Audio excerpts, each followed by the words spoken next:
G'day friends, this is Riley from Opals. You know, I used to have this jar that hung out around the back of my Opal machine, and as I went through rubbing parcels, anytime I found something that was too thin or too sandy or whatever wasn't going to make a solid Opal, I'd just chuck it in this jar. And you know, after years it got growing bigger and bigger and bigger, and eventually we started trying to pay the bills with the Opal money. And when we started that, every single dollar counted, and I wanted to maximize the value of every parcel I had. And in order to do that, I had to learn how to get good at cutting Opal doublets. Opal doublets is a great way to take, you know, cheap jelly opal that you can get for, you know, pennies on the dollar and turn it into something that's really nice that pretty much anybody would be happy to wear in a ring or a pendant. So if that sounds interesting to you, come along with me today and I'll show you how to do it. Alright, so for this project today I'm going to start out with this handful of stones. There's probably, what, 10 or 15 there. If I was going to put this up on a no reserve auction today, I might get $30 or $40 for this handful of stones. Once you get them wet, they're almost completely transparent. Dry, you can see a bit of a play of color there. But you know, if I was going to sell them right now, this would be basically worthless to me. It would cost me more in time to put these up, you know, and take pictures of them and everything than I would ever make for them if I was going to sell them. So I just pulled these out of my doublet jar. These are all blanks. This is what the blanks look like after I rub them out from the rough and before I put them up on the dom sticks. So we'll go out to the shop now and I'll teach you how to turn this, you know, $30 or $40 worth of opals into something that would be significantly more than that. So this is an example of a jar of some of the stuff that, you know, that I have that's picked out specifically for doublet making. It's really thin stuff, you know, and it's stuff that I could, if I just tried to sell it as it is, it's just not going to make any money. I'm not going to make $5 out of most of these, so it's just not worth it. And as well as those, I also collect these, and these are just black blanks. So whenever I'm powering through a parcel and I get, you know, a black stone, a black knobby, and I chop it open and there's nothing there, I'll just go ahead and make a black blank out of it. And it's really just a piece of black potch. What's left, a piece of black potch, nothing special about it. But, you know, I cut it round and I make sure the top side of it's flat and the bottom side of it's flat. And this is the base for the opals. We take the black and we slap the color on the top of it, and that's what makes an opal doublet. I've taken our stones that we're going to use today and matched them up to little pieces of black potch that are the right size for each stone, right? So I've got a whole jar of the black potch, and I just go around, and I don't want to waste anything, so I just go around and find which one of each of these fits the best. Right.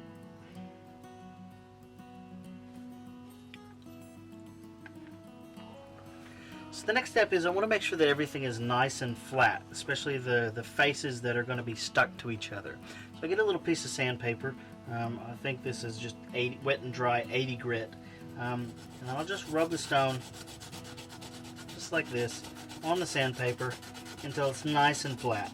You don't want it super polished. You want a nice rough surface so that when these things go together, they bond really well. So don't overdo this. You just want a nice flat surface with no holes or no bubble, especially no sand. That sand shows up really clearly through the face of the opals. So that's the one thing you want to make sure there's no sand in there. Okay, so you do the clear spot, and then you take the potch. Most of these are already nice and flat. I just want to make sure that I haven't missed anything whenever I'm doing the initial flattening.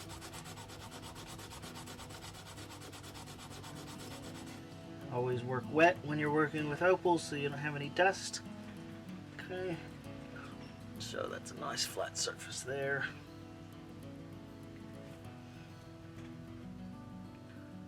Nice flat surface there, and you want to just put them together and check that they're nice and flat all the way around. Okay, all good to go. And then you just repeat it for all of the doublets that you want to make.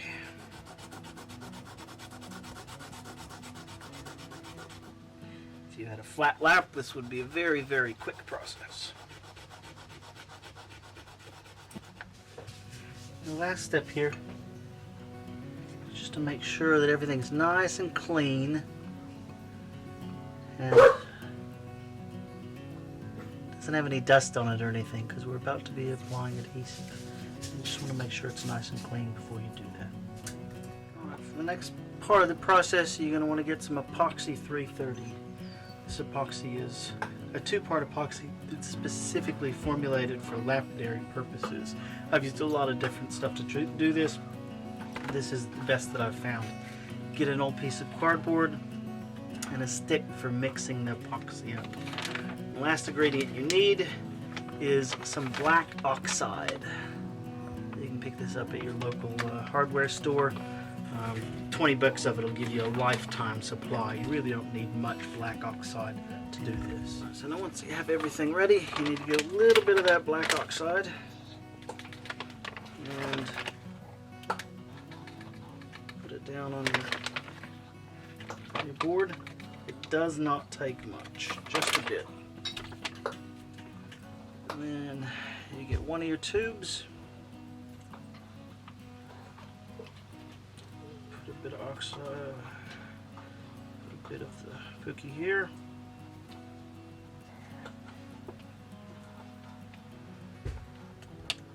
And then you get the other tube, the black. Same thing, pop it open, mix a bit more.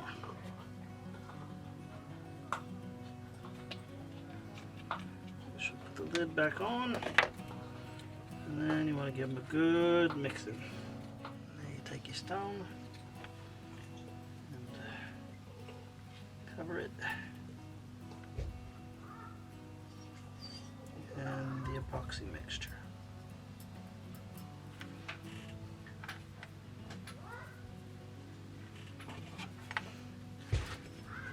Normally I do these with tweezers, but I'm going to do it so you can see what I'm doing.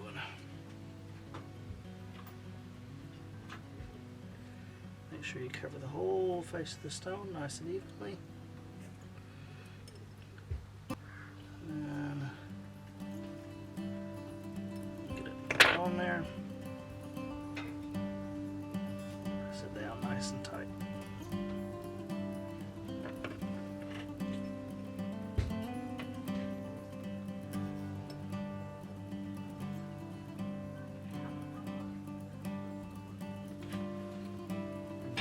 Doing it for the rest of them.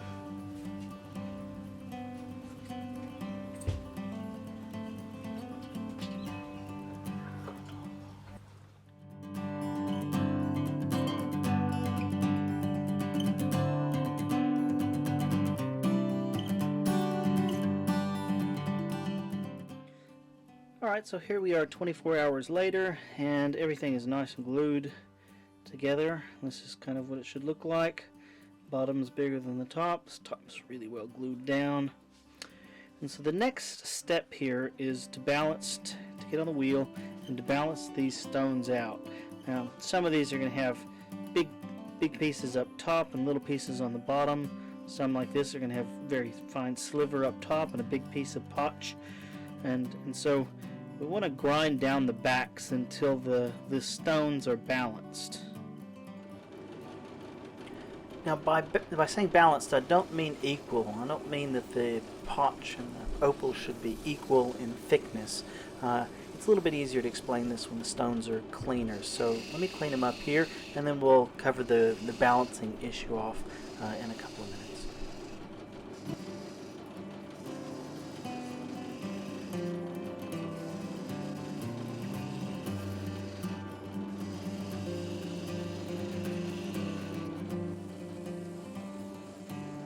I know it looks like I'm just slapping the opal on the wheel here, but what I'm really doing is figuring out which side is the thickest, and then when I put it on the wheel, I'm putting pressure on that side so that that's the side that gets worn down. I want the potch, entirety of the potch, to be exactly the same thickness all the way across. Okay, here we are. Now I've I've taken the bottom off of the off of all of the stones and balanced out the stones, and kind of rub them around gently around on that 80 grit wheel, just to make sure that the potch and the stone on top of the potch are exactly the same size. Now, the most asked question I get when I'm making doublets is, how thick do I make the potch? And the answer is actually a little bit complicated, and it kind of depends on why you're making the doublet in the first place. So it's kind of three different styles here, and the potch on each of them is different. Now, the most common reason you're going to make a doublet is because the material, the opal material on top, is too thin to cut an opal by itself, and that's kind of what these are. And on the ones where the opal is too thin, the potch has to be significantly thicker than the layer of opal. And the reason it's there is not only to make the opal shine better, but it's also to stabilize the stone so that it won't crack when it's setting. These in the middle here, these are kind of a mix. Mostly they're here because they're crystal and the play of color doesn't show, and you're really just trying to add a back to them. But they're right on the edge there, that kind of 2 millimeter thickness, where they don't really make good solid stones. So say I put 2 millimeters of opal on top and 2 millimeters of potch on bottom.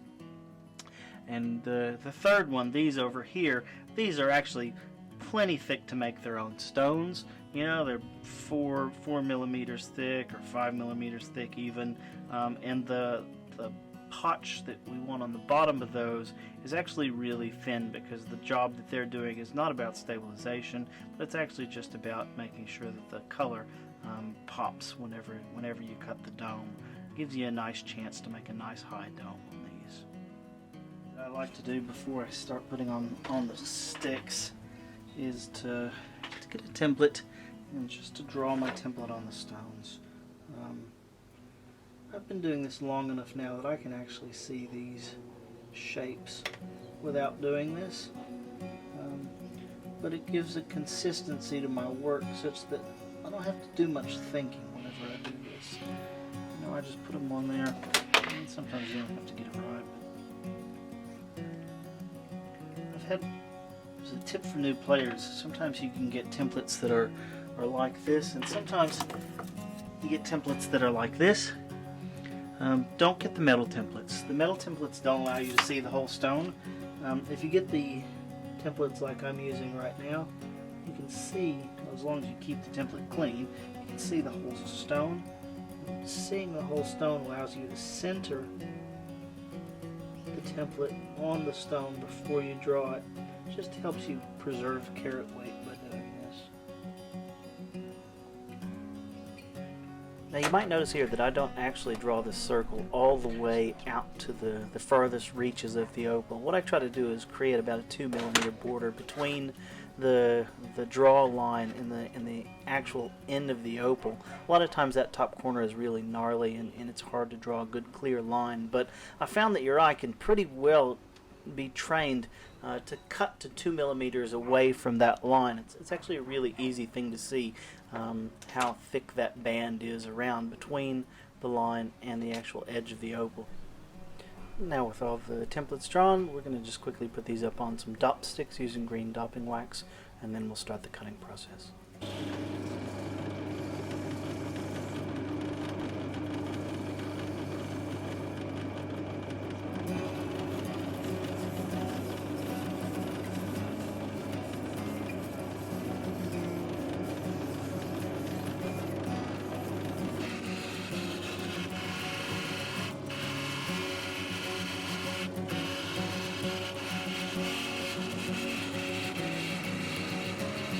Listen, if you ever hear the sound in my videos, that's the sound of me blowing a really hard puff of air onto the stone.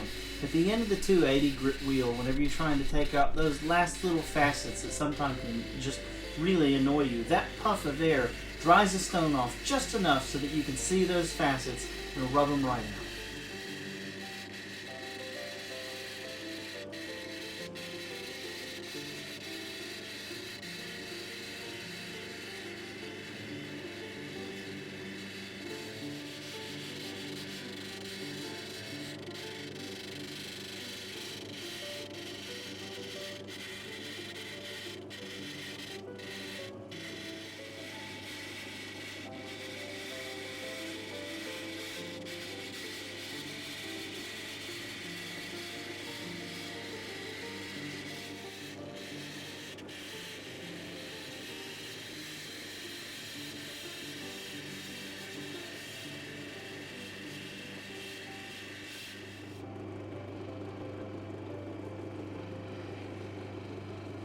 Recently had a question from a guy about how he uses cerium oxide and felt, but he can't quite get the same super high polish that we get on our opals.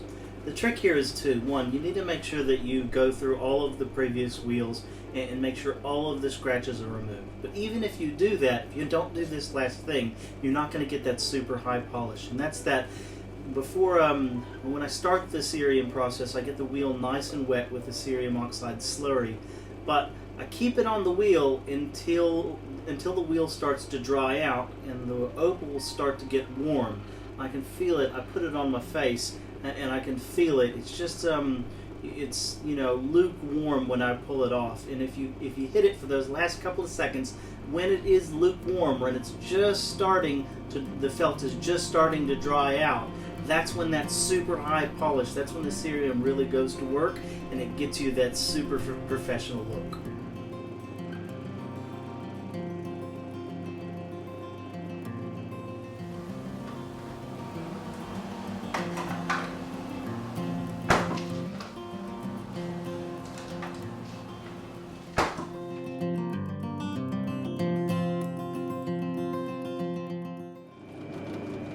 The last step here is just to clean up the back and take off the corner, and I do that on the 230 grit center wheel.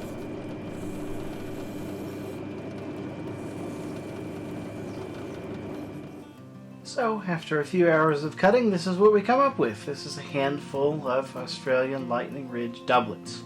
We've essentially taken a handful of worthless, or basically worthless, opal jellies and turned them into something that lots of people would be proud to put into a ring and or a pendant and wear as a piece of jewelry. I think these turned out really nice. So we started out with 15 opal crystals from Lightning Ridge, and we ended up with 15 opal doublets.